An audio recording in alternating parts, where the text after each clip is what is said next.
Hello, James here, and we are going to be testing the reverse parking and the parallel parking assist on this car, the IONIQ 5.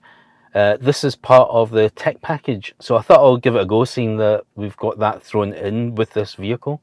So we're going to test out the reverse parking with the help of Jen's Kona, and then we're going to go and find somewhere to do some parallel parking.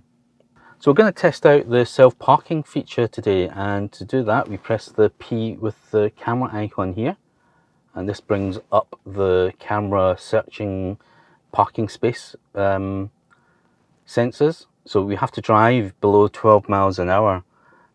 So let's move forward. What it doesn't do is it doesn't read lines, so it needs another vehicle to be in the way. So we're going to use Jen's Kona as an example. So it's found a spot, so we stop here. So we can go this one, which is the reverse parking. There's also parallel parking as well. And okay, so you take your hands off the steering wheel, yeah. Press the parking button, which is the one that we pressed before. So now it's going to do its one thing. So release the brake pedal. And also make sure you look around, so you need to hold this button down.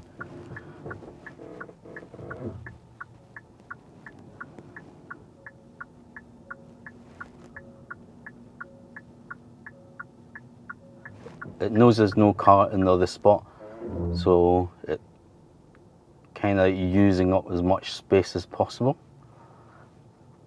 Obviously it doesn't make you look like a good driver. or do you trust this thing? I mean, these spaces are quite tight anyway. So now it's going backwards.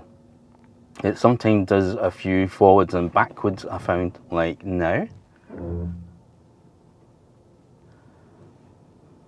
So I mean, to tell you the truth, I think it kind of ignores the lines anyway. It just parks at a certain distance to the vehicle that it's found. So I've had instances when I was testing this out where it goes over the line on the right, just because of the space that was parked in the vehicle next to me. And there we go. Okay, is it? Okay, parking complete. I kind of stopped pressing that button when it started beeping, and then I end up hitting the verge. Jen's give me a shake of the head, as in, what the heck are you doing? So that's it parked up. It's not too bad, is it? The other feature, which I'll show you now, which is pretty neat. So for feature 2, we're going to press the park button again. So now it's asking me to drive slowly forward. Let's see if I can find the space again. I'm a little bit further out this time. Okay, looks like that doesn't work. I think I need to be a bit closer. Right, so attempt number 2, we'll go on the parking mode. So hold the P button down. So let's try again. This time we'll get a little bit closer. So I think it needs to detect which side you want to park on, and probably if you're too far away, it doesn't know where you're trying to park. So, okay, so we stop this time, and this time we're going to select that, and then we're going to put it onto park on the stock. So now it's parked. It's asking me to get out the car. Right, and actually I need the key for this part.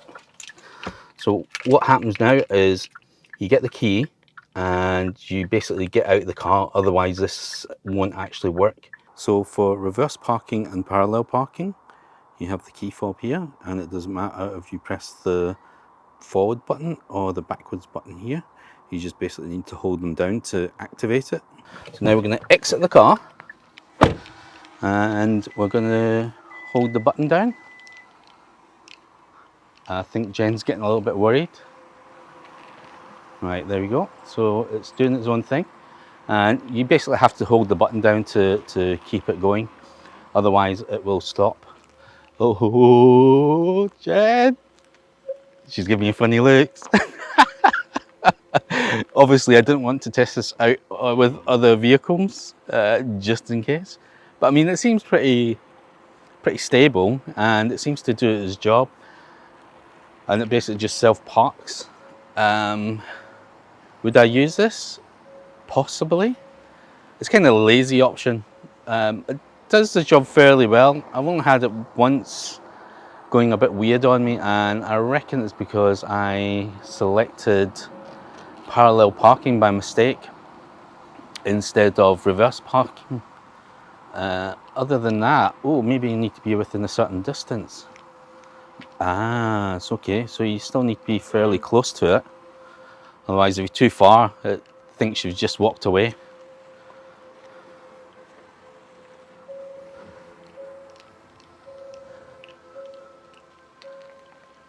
Okay. Ooh, it's a bit tight spots.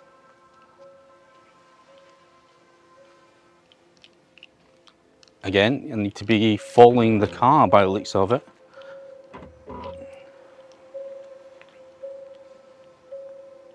And the nice thing about doing this is I can see where the wheels are.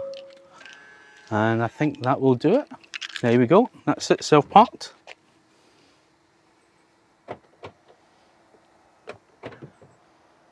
Ah, okay, and then it locks and shuts itself down at the same time.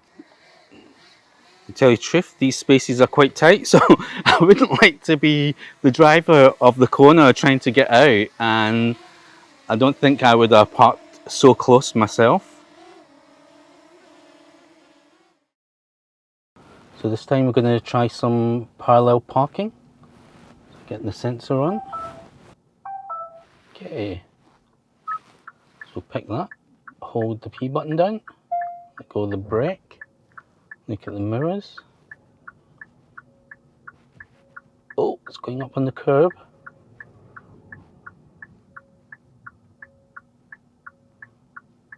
So it definitely needs more space. It doesn't look for curbs. A good thing about these curbs, I suppose, it's in an angle.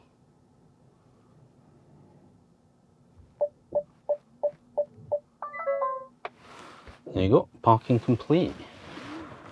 So this is the gap to the other car. So it's not too bad. Parking's okay. It did bump onto the curb, and it hit this curb because it didn't recognize it, and it's a good thing this is in a 45 degrees angle, otherwise potentially scratch your alloys. Overall, the parking assist isn't bad at all. I quite like it actually. I mean, it's a great option if I'm feeling lazy, and to get it to reverse park and parallel park.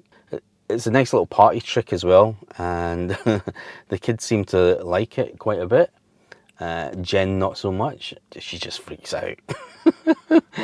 But you know, if it can find the spot for you, and having it park itself is a great little feature, or even get it to, you know, get halfway there and then you manually take over, isn't bad.